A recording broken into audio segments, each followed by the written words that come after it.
오늘도 이 새벽에 우리 현장으로 또 온라인으로 예배에 참석하신 모든 성도님들 주님의 이름으로 환영합니다. 하나님께서 오늘 저희에게 주시는 말씀은 신약성경 요한계시록 1장 1절부터 8절까지의 말씀입니다. 요한계시록 1장 1절부터 1장 8절까지 제가 가진 성경으로 신약성경 399페이지에 있습니다. 요한계시록 1장 1절부터 8절까지의 말씀 다 찾으신 줄로 알고 한 절씩 교독하겠습니다. 예수 그리스도의 계시라. 이는 하나님이 그에게 주사 반드시 속히 일어날 일들을 그 종들에게 보이시려고 그의 천사를 그 종 요한에게 보내어 알게 하신 것이라. 요한은 하나님의 말씀과 예수 그리스도의 증거 곧 자기가 본 것을 다 증언하였느니라. 이 예언의 말씀을 읽는 자와 듣는 자와 그 가운데 기록한 것을 지키는 자는 복이 있나니 때가 가까움이라. 요한은 아시아에 있는 7교회에 편지하노니 이제도 계시고 전에도 계셨고 장차 오시리와 그의 보좌 앞에 있는 7영과 또 충성된 증인으로 죽은 자들 가운데에서 먼저 나시고 땅의 임금들의 머리가 되신 예수 그리스도로 말미암아 은혜와 평강이 너희에게 있기를 원하노라. 우리를 사랑하사 그의 피로 우리 죄에서 우리를 해방하시고 그의 아버지 하나님을 위하여 우리를 나라와 제사장으로 삼으신 그에게 영광과 능력이 세세토록 있기를 원하노라. 볼지어다 그가 구름을 타고 오시리라. 각 사람의 눈이 그를 보겠고 그를 찌른 자들도 볼 것이요 땅에 있는 모든 족속이 그로 말미암아 애곡하리니 그러하리라. 아멘. 8절 같이 읽겠습니다. 시작.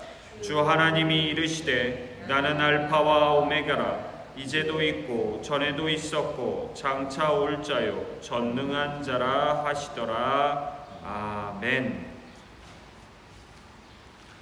하나님의 은총이 오늘도 하나님의 은혜를 사모하셔서 이 새벽 예배 자리에 나오신 여러분 모두에게 함께 하시기를 빕니다. 자, 오늘부터 요한계시록 강해가 시작되는데요. 요한계시록 설교를 준비하면서 개인적인 고민 한 가지가 있었습니다. 새벽 예배 자체가 시간도 짧은 데다가 설교도 중요하지만 설교 이후에 이어지는 개인 기도 시간 역시 매우 중요하기에 요한계시록의 이 복잡하고 많은 내용을 과연 어떻게 최대한 간략하고 짧은 설교로 담아낼 수 있을까 하는 고민이 있었습니다.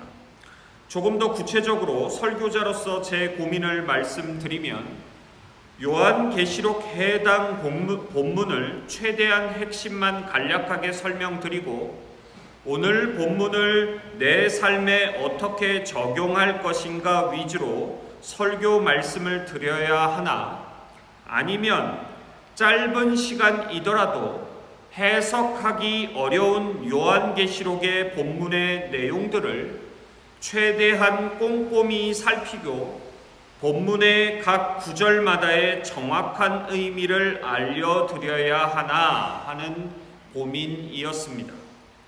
고민 끝에 저는 두 번째 방법으로 요한계시록 강해를 진행하기로 결정했습니다.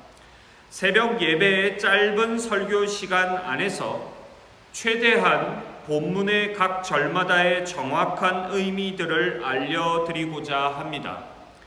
물론 개인적으로 요한계시록 말씀은 시간적으로 여유를 가지고 성경 공부 시간에 충분히 다루는 것이 가장 좋은 방법이라고 생각하지만 우리 교회는 매일 성경 본문을 따르고 있기에 최대한 새벽 설교의 시간 안에서 계시록 해당 본문의 정확한 의미를 여러분들께 알려드리고자 합니다. 부디 이 새벽 요한계시록 강의 시간을 통해 하나님께서 사도 요한을 통해 들려주신 하나님의 음성을 듣는 귀한 은혜의 시간이 되시기를 간절히 기원합니다. 먼저 오늘 본문인 요한계시록 1장 1절부터 8절은 요한계시록 전체의 개요라고 보시면 됩니다. 요한계시록은 어떤 책이며 그 저술의 목적은 무엇이며 누구를 대상으로 쓴 책인지, 그리고 마지막으로 핵심 주제가 무엇인지를 소개하고 있습니다. 따라서 요한계시록 전체를 정확하게 이해하기 위한 가장 기본적인 내용들이 오늘 본문에 나오기 때문에 앞으로 요한계시록 강해를 은혜롭게 마치기 위해선 오늘 본문의 내용들을 잘 숙지하고 계셔야 합니다. 그럼 첫 번째입니다. 대체 요한계시록은 어떤 책일까요?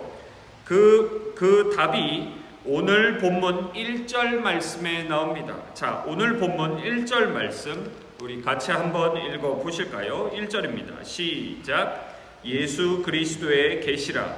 이는 하나님이 그에게 주사 반드시 속히 일어날 일들을 그 종들에게 보이시려고 그의 천사를 그 종 요한에게 보내어 알게 하신 것이라. 오늘 본문 제1절의 제일 첫 부분에 요한계시록이 어떤 책인지 요한계시록에 대한 정의가 나옵니다. 요한계시록이란 예수 그리스도의 계시라. 이것이 요한계시록의 정의입니다. 계시라는 단어의 뜻은 감추어진 것을 드러내 보인다입니다. 즉 요한계시록이란 책은 감추어진 진리가 드러내 보여지는 책입니다. 그럼 여러분들께 질문을 드립니다. 대체 감추어진 진리가 무엇을 말할까요? 우리는 보통 이렇게 생각합니다. 앞으로 벌어지게 될 일, 특히 이 세상의 마지막 때에 벌어지게 될 일들이 그동안 우리에게 감추어져 있었는데 그것들이 요한계시록에서 비로소 드러나게 된다. 맞습니다. 하지만 요한계시록이 단순히 그동안 감추어져 있었던 이 세상의 마지막 종말의 때에 무슨 일이 벌어지게 될 것인지를 드러내 보이는 책이라고 이해하시면 그것은 피상적인 이해입니다. 역대상 강해 때도 누차 반복해서 여러분들께 말씀드렸지만 성경은 우리에게 쓰여진 책은 아니지만 우리를 위해 쓰여진 책입니다. 즉 역대상도 그렇고 요한계시록도 그 1차 독자가 2025년 몬트리올에 살고 있는 우리가 아닙니다. 요한계시록의 1차 독자는 소아시아 7교회, 다시 말해 지금의 터키, 투르키의 지역에 있던 성도들이었습니다. 그런데 그들은 로마 제국과 유대인들의 엄청난 박해 속에 살고 있었습니다. 그래서 언제나 기독교 신앙을 타협하고 싶은 강력한 유혹에 노출되어 있습니다. 바로 그들에게 그동안 감추어져 있던 놀라운 진실이 요한계시록을 통해 마침내 드러나게 된 겁니다. 그 놀라운 진실이 무엇일까요? 비록 너희들의 현실은 로마 제국이 지배하고 있고 기독교를 박해하고 있지만 실은 하나님께서 지금 오늘도 이 세상을 다스리고 계시고 당신의 정확한 계획대로 순차적으로 이 세상의 역사를 마무리 지실 것이기에 로마 황제에게 그리고 세상에 타협하지 말고 끝까지 이 세상의 주관자 하나님만을 신실하게 섬기라. 요한계시록은 단순히 종말의 때에 미래에 이런 일들이 벌어질 거라는 계시의 책이 아닙니다. 요한계시록은 제 아무리 로마 제국의 박해가 강력하게 보여도 하나님께서 지금도 이 세상을 다스리고 계시고 하나님의 시간표에 따라 역사는 마무리될 것이라는 계시의 책입니다. 그래서 사도 요한은 오늘 본문 4절을 보시면 4절에서 이렇게 선포하고 있습니다. 자, 우리 다 같이 오늘 본문 4절 말씀 같이 한번 읽어보실까요? 시작! 요한은 아시아에 있는 7 교회에 편지하노니 이제도 계시고 전에도 계셨고 장차 오실 이와 그의 보좌 앞에 있는 7 영과 우리는 보통 요한계시록이 미래에 그리고 이 세상의 마지막 때에 어떤 일이 벌어질 것인가에 대한 책이라고 이해합니다. 그런데 여러분들이 방금 읽으신 4절 중반부에 나오는 순서에 주목해 주십시오. 이제도 계시고, 즉 현재가 가장 먼저 나오고, 전에도 계셨고, 즉 그 다음에 과거가 나오고, 장차 오실 이, 즉 미래가 가장 늦게 나옵니다.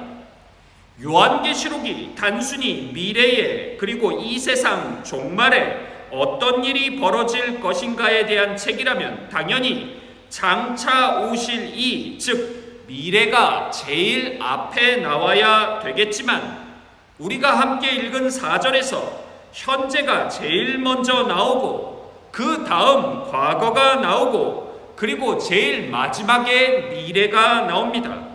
무슨 말입니까? 지금 바로 오늘도 하나님이 이 세상을 다스리고 계시다. 그러니까 결코 이 세상과 로마 제국과 너희의 신앙을 타협하지 마라. 따라서 요한계시록의 저술 목적은 단순히 먼 미래에 구체적으로 무슨 일들이 벌어질 것인가가 아니고 앞으로 무슨 일들이 벌어지게 될 것인지 지금부터 알려줄 터이니 세상이 아니라 하나님께 철저히 신실한 삶을 바로 지금, 바로 오늘 살라는 윤리적인 요구입니다. 이것이 바로 요한계시록의 목적입니다. 그래서 오늘 본문 3절은 이렇게 말하고 있습니다. 자, 다 같이 오늘 본문 3절의 말씀 같이 한번 읽어보실까요? 시작!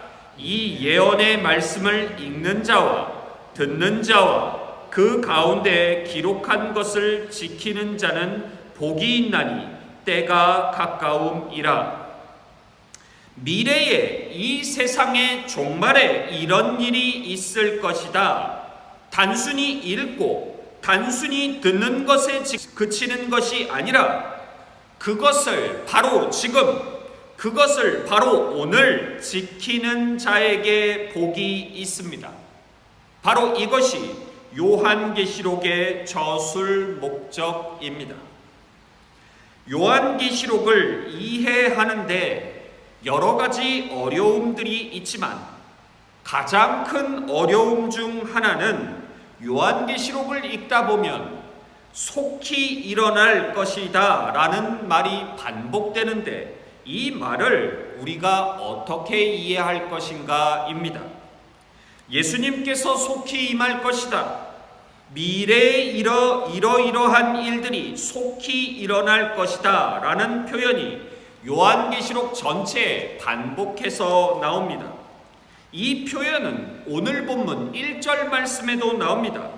자, 오늘 본문 1절 말씀 우리 다시 한번 읽어보실까요? 1절입니다. 시작! 예수 그리스도의 계시라 이는 하나님이 그에게 주사 반드시 속히 일어날 일들을 그 종들에게 보이시려고. 여기까지만 읽겠습니다.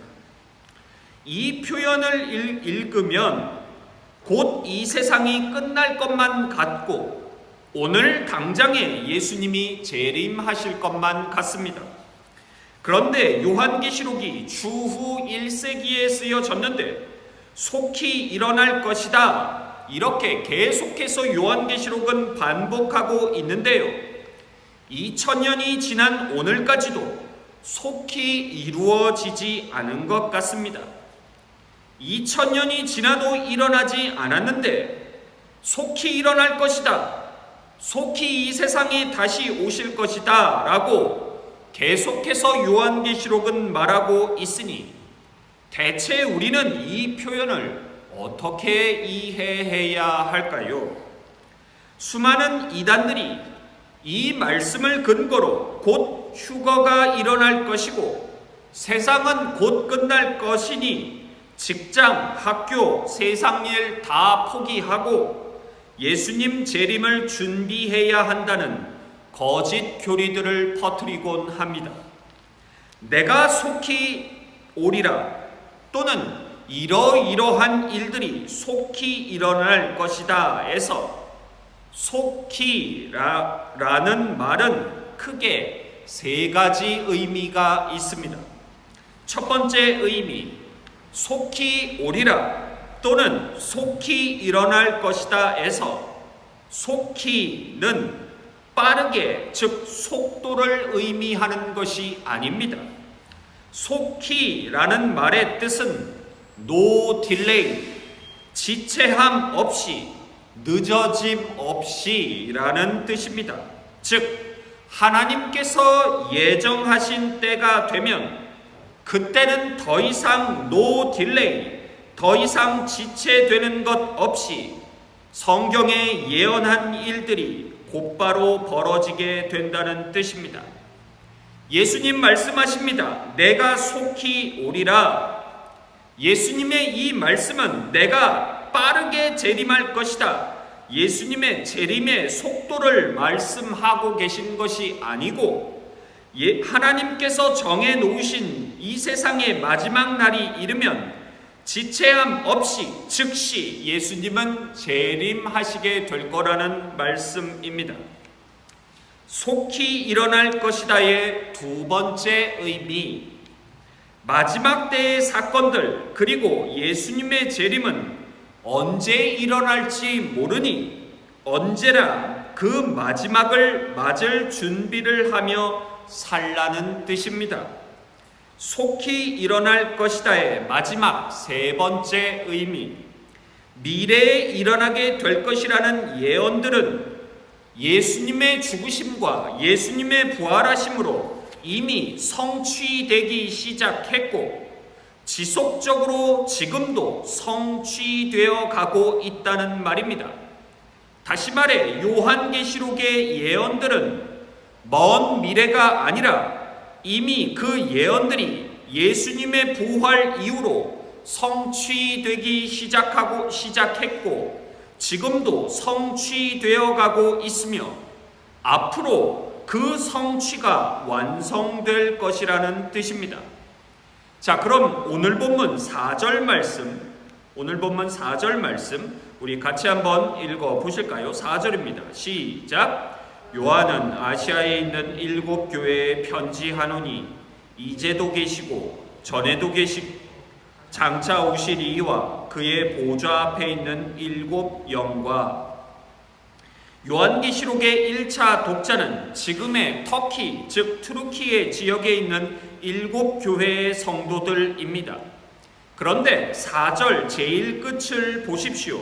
이렇게 되어 있습니다. 그의 보좌 앞에 있는 7 영과, 사도 요한은 성령 하나님을 7 영이라고 표현하고 있습니다. 성령이 7 영이다. 그럼 성령이 7가지라는 뜻일까요? 성령이 7 영이라고 말하는 것은 두 가지 의미를 가지고 있습니다. 첫 번째, 7 교회에 7 영의 성령님이 계십니다. 무슨 말입니까? 모든 교회에는 성령님께서 임재하고 계시고 그 교회를 이끌어가고 계시다는 겁니다.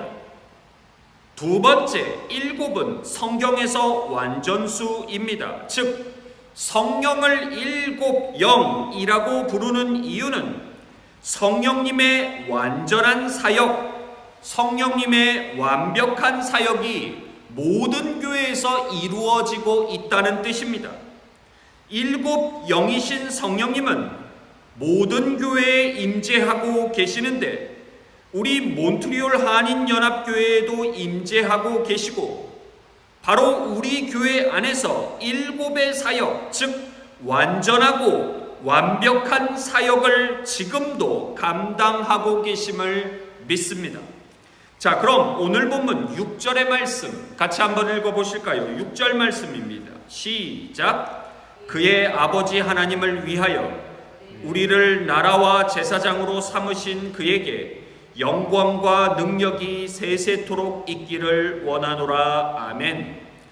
요한계시록은 종말의 때 예수님의 재림을 기다리며 극심한 박해 속에 살고 있는 성도들에게 우리의 정체성이 무엇인지를 알려줍니다.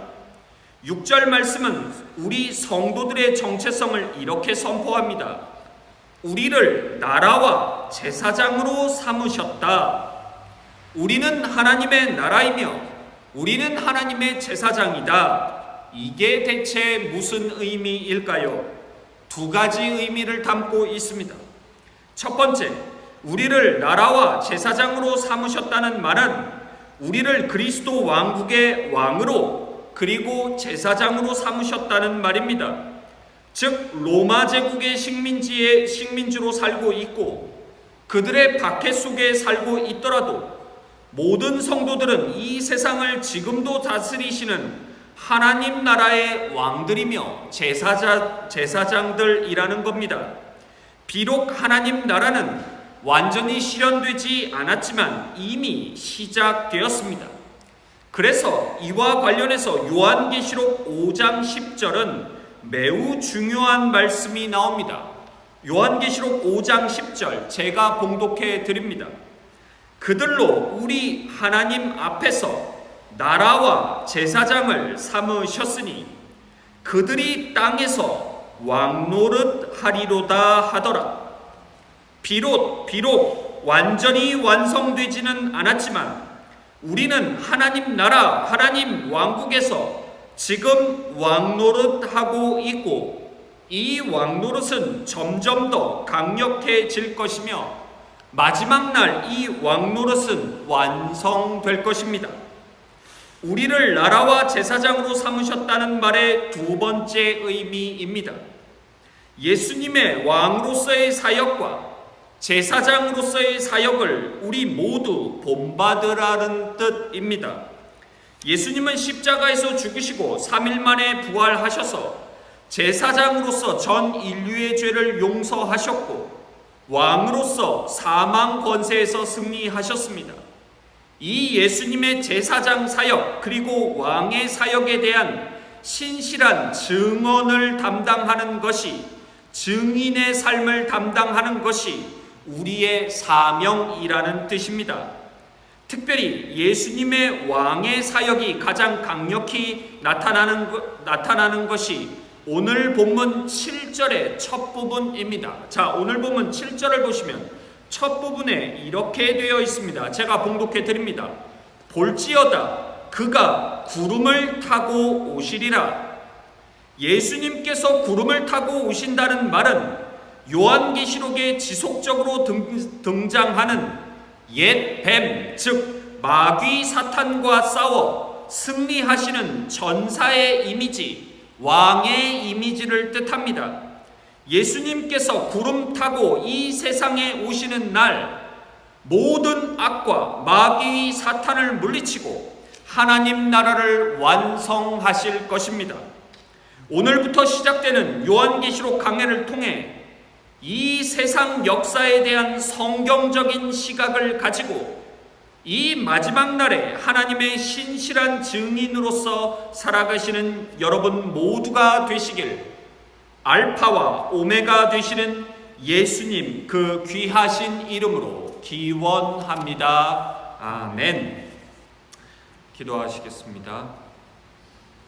하나님, 요한계시록 강해를 시작하게 하시고 요한계시록을 통해 우리에게 말씀하여 주시니 감사드립니다. 요한계시록이라는 책은 감추어져 있던 것을 우리에게 드러내 보이는 책인데, 단순히 미래의 이 세상 마지막 날에 이러이러한 일들이 감추어져 있다, 그렇다가 다시 우리에게 드러나는 책이 아니고, 바로 오늘, 바로 이 땅에 세상이 마귀 권세가 다스리고 있는 것 같지만 여전히 하나님께서 오늘도 현재도 다스리고 계심을 굳건히 믿고 세상에 타협하지 않고 오늘도 신실하게 하나님을 섬기라는 요구임을 깨닫게 하심에 감사드립니다. 미래에 이런 일이 벌어질 것이니 그것을 염두하고 오늘 내 삶에서 세상에 타협하지 않고 하나님 말씀대로 신실하게 살아가는 저희 모두 되게 하여 주십시오. 내가 속히 올 것이다, 당장 그 예언이 빠르게 성취되지 않아도 하나님의 그 모든 예언들은 예수님의 부활 사건 이후로 성취되기 시작했고 지금도 성취되고 있음을 믿습니다. 하나님의 때가 되면 no delay, 더 이상 지체함 없이 즉각적으로 모든 것이 그 예언들이 완전하게 성취될 것을 믿습니다. 예수님은 구름 타고 이 세상의 심판주로 오셔서 모든 악을 물리치실 것을 굳건히 믿습니다. 우리의 왕 되시고 완전한 전사 되신 그 하나님의 영, 일곱 영이신 성령님께서 모든 지역의 모든 교회에, 특별히 우리 몬트리올 한인연합교회에 임재하고 계시고 일곱 사역, 즉 완전한 사역을 우리 교회에서 이루고 계심을 믿습니다. 그 성령님께서 우리 교회의 부흥, 특별히 다음 세대의 부흥 역시 완전한 사역으로 이끌어가 계심을 믿습니다. 하나님, 이 성령님 온전히 의지하며 우리 교회 공동체가 마지막 날을 향해 힘차게 달려갈 수 있도록 은총 베풀어 주옵소서. 귀하신 예수 그리스도의 이름으로 기도드립니다. 아멘.